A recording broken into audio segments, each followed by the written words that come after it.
mọ̀ pé ìlú Ìjẹ̀bú-Jẹ̀ṣà a níṣẹ́ ṣe o ká ní mo mọ nǹkan tí mo lè ṣe ẹ̀yin olóyè mi mo fẹ́ sọ nǹkan ní orúkọ yín nírọ̀lẹ́ yìí mo fẹ́ fi Beautiful Nubia àti Túndé Kèlání a gbọ́dọ̀ fún wọn ní oyè nílùú Ìjẹ̀bú-Jẹ̀ṣà.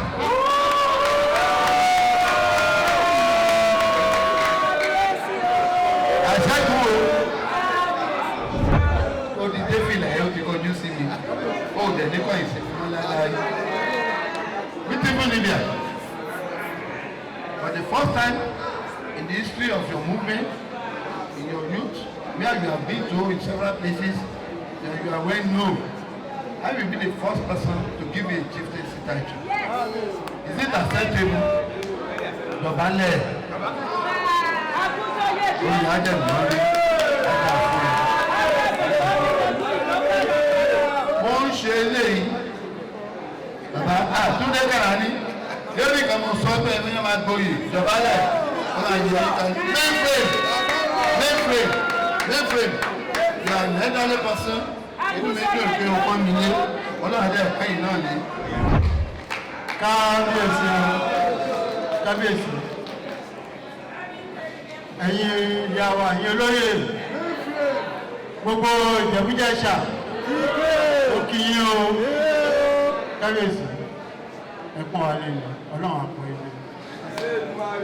Ọlọ́run àpọ̀ ilé ìlú Ìjẹ̀bú-Jẹ̀ṣà ó máa ga fúkẹ́ gbogbo ẹ̀ tó wà nílé ìlú máa ṣe oríire kábíyèsí gẹ́gẹ́ bí èmi Túndé Kèlání olóyè tuntun Túndé Kèlání èmi olóyè Agbáṣàga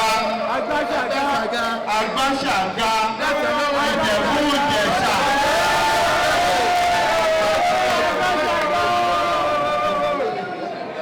àti àbúrò mi olóyè Ṣẹ́gun Beautiful Nubia àti àbúrò mi olóyè Akéda Ẹ̀rọ adúpẹ́lẹ́ wọn kábíyèsí ẹ pẹ́pẹ́pẹ́ fún wa ẹ kó wa jẹ pẹ́ ẹ ṣe bàbá wa pẹ́ àdúgbò gbogbo ìlú Ìjẹ̀bú-Jẹ̀ṣà ọ̀tọ̀ ní nǹkan tá a wá ṣe a ní kí a wá ṣe ayẹyẹ fún ẹ̀gbọ́n wa bàbá wa Ọ̀lànà Julius Kémọdé ni ẹ̀rù kọ́tà náà ń pàdé tá a mú kúrò ń bẹ̀.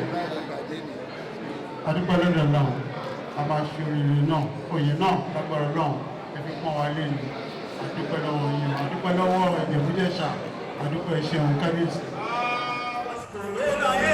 àsìkò ara mi kì í máa ṣe sọ̀rọ̀ àsìkò.